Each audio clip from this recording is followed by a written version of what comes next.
Good evening and welcome. We celebrate our 25th annual meeting video. The story changes, the message stays the same. Keep in mind one thing, life is a journey. You get it? And they talk about we're going to go back to the good old days. It wasn't no good old days. We had lots of people. We were all picking cotton by hand. In the fall, we'd have crews come through. There'd be 50 or 60 on a crew. We'd have 400 or 500 people in there picking cotton. Our tools were just put the plows with the mules and the horses or mules, whichever you had. And you had one row at the time, one middle at the time. Life is a journey.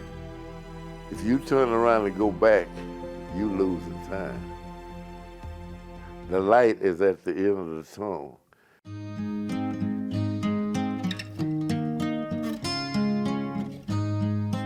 But we remember when the song started. When I married Carolyn in 1955, I had been dating Carolyn before I went in the Army. She waited on me when I got back, and when I said, well, I'm not quite ready yet, she said, now or never.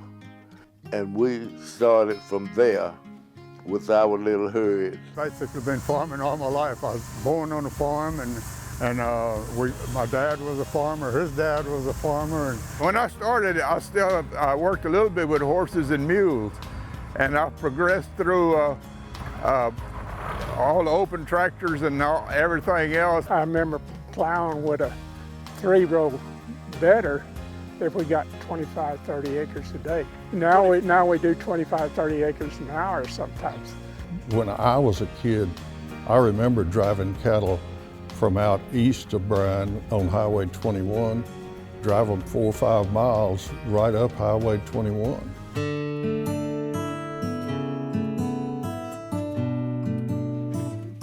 It is all about family.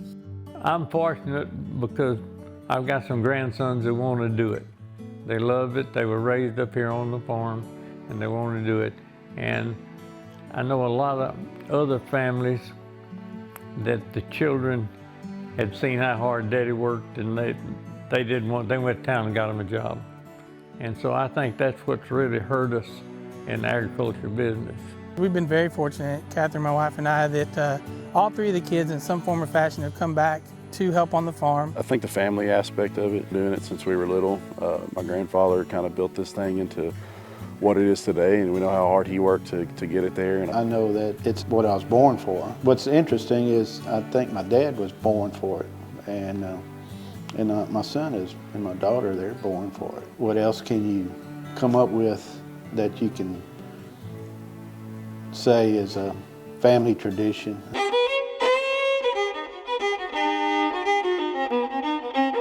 Yes, you knew we had to talk about the weather. We always talk about the weather.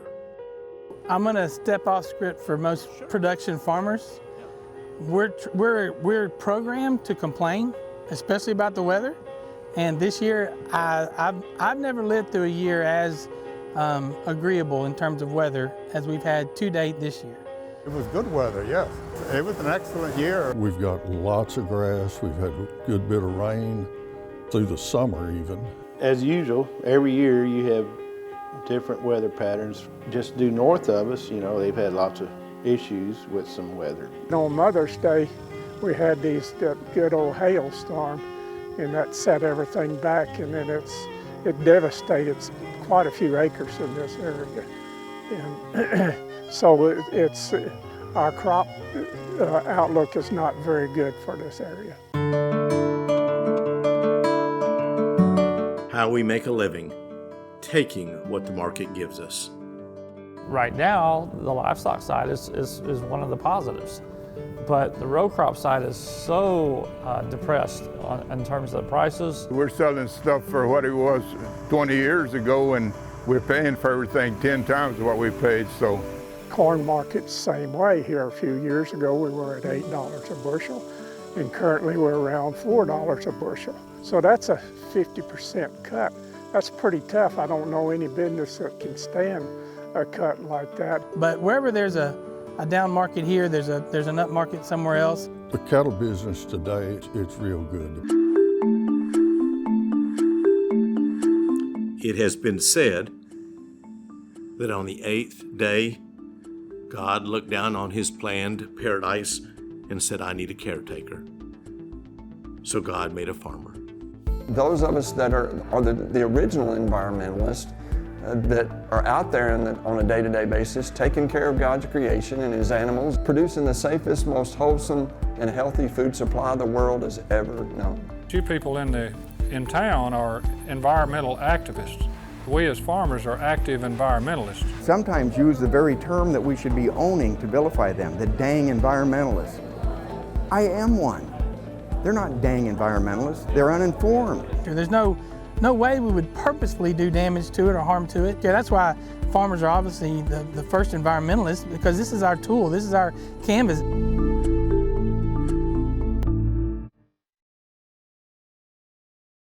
Caring for the animals we raise, like everything else we do, it's hard to explain. Everything about it, these red and white faces out here, every time I come up here, I'm waiting on it. It's just a feeling inside me, I guess, that makes me want to pursue that field. Sometimes that calf doesn't survive, and as many times as I've done this, it still breaks my heart to see that happen. You know, after all these years, I realize that you are going to lose some, but it's still hard. It's hard to accept. We don't go around and tell our story. There's nobody better able to tell that story, tell it with more passion and tell it with more accuracy and truthfulness, and there's nobody more credible at telling that story. So we as ranchers have been quiet too long. We haven't educated people. We've stayed in our own little world, and we've become hard-headed and said, well, that's nobody else's business. And it's not, but if we're going to stay in business, it's time to quit blaming everybody else and put the blame where it belongs, and that's on us because we haven't been active in taking the offense. I think where no story is told, a story is told for us.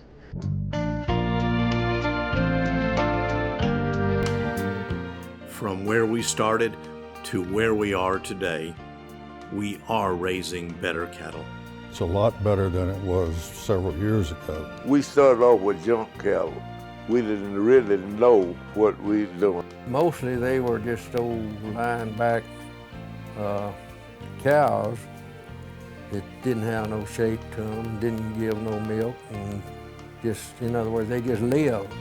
And they were sorry, them dudes were sorry compared to today's cattle. From 1980 to 1998, that 20-year time period, beef demand dropped 53%. The amount of choice and prime product we were producing in that time period was about 50%. It was a flip of a coin. That's all we had. Today it's 80 to 85%. We're raising a lot better beef, and people are seeing it, and they're buying it. During the Depression, farmers could feed themselves. We grew most of the things we ate. I never did miss any meals, but I eat a lot of stuff that I didn't like. If you don't like it today, just wait a day or two and it'll taste better. Times of plenty has eroded our knowledge of where food comes from. Children should learn to garden, if nothing more than just to learn where their food comes from. We knew it came from the ground. They don't have a clue. We've gotten away from putting in work and putting in effort into things, and that's created an environment where the food is just ready. We have no idea where it comes from. For the kids, it's really important they learn work ethic. You can't just do nothing and then it grows. You're right. You can't just do nothing and then it grows. You know, everybody wants a job, but nobody wants to work. I don't know, it concerns me sometimes. But again, too, it takes a certain type person to want to get out and work. I'll say 6 days a week, and sun up, sun down. And then during harvest time, half the night. So it takes a different person, a person that really wants to do it. Wishing and hoping is not a game plan. This is not a business where you can just hope. What can be done tomorrow needs to be done today. There has to be a sense of urgency to get done what needs to be done. Somebody's got to do it, and it's got to be done in a way where everybody benefits and the farmer can survive. Agriculture is a very complicated activity. The lucky part for you and me as consumers is there's people willing to wake up every day to do this job that are willing to put their financial assets at risk, and we're the beneficiary because they are doing that, and we can go to the grocery store and buy whatever products we need. Very often with affluency, this gene for common sense is pretty badly eroded, and this gets us into all kinds of trouble. We have laws that are trying to be passed that will tax us per head, per cow, for gas that the cows pass. You know, years ago we would have laughed at that. Stand up and fight, you know, for your story. Don't let these people tell you that cows are killing the world. You know, that's some of the dumbest stuff I've ever heard of. A lot of people talk about climate change, but climate's been changing for tens of thousands of years. And if they're first realizing that now, they're a little behind time. We're not the bad guy, we're part of the solution. Fewer farms, fewer ranches, more concrete. The biggest thing now going is some of the land that we farmed is going into residential and commercial too. We have within 4 counties 100,000 acres that's putting in solar farms. And they're taking some of the prime farmland to do that with. And it's very disheartening to a lot of us. I guess my biggest fear is the urban development, and it's just taking land, and I don't know where to go next. And while it's not a problem for society at this point, it's absolutely a problem for the individual producer who doesn't have access to that land anymore. Why is the Farm Bill not a top priority? I don't mean this to sound flippant, but they're not hungry. They don't have to worry about where food comes from. The purpose of the Farm Bill is really not that complicated. Keeping the producer or farmer or rancher on the farm and the food on the table, as well as make sure that those who don't have the resources to feed themselves are provided help. Those are the things that most people in this country would vote for every time, 100 out of 100, if they're presented with it that way. Obviously, there is work to be done. The problem? These 23 million people vote.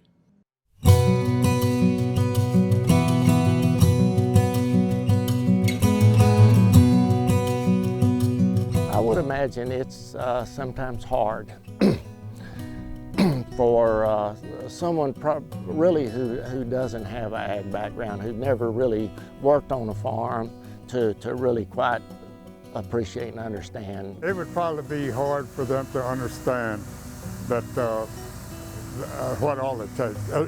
It's hard for people even like me to understand what it takes. It's hard to explain, but to walk out on land that's been in the family, that's going to be in a family, and working to make a living with your family, you know, I don't know anything else that I would rather be doing. That to me, it's the life I want.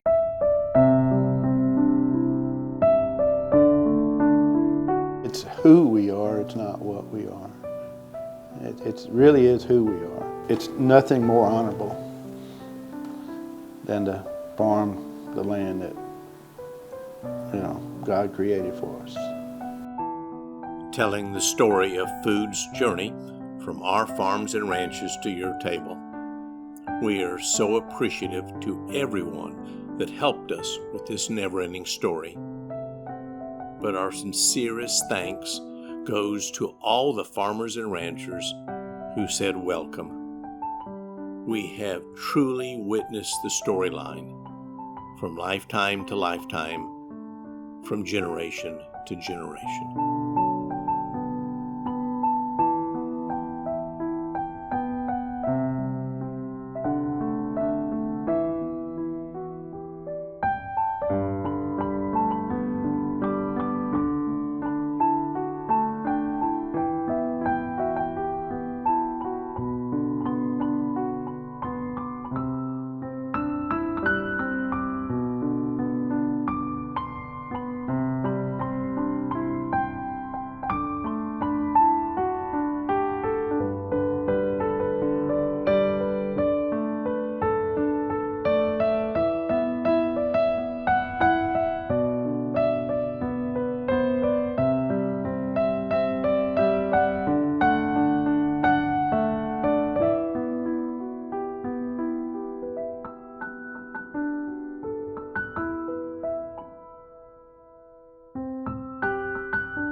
God is great.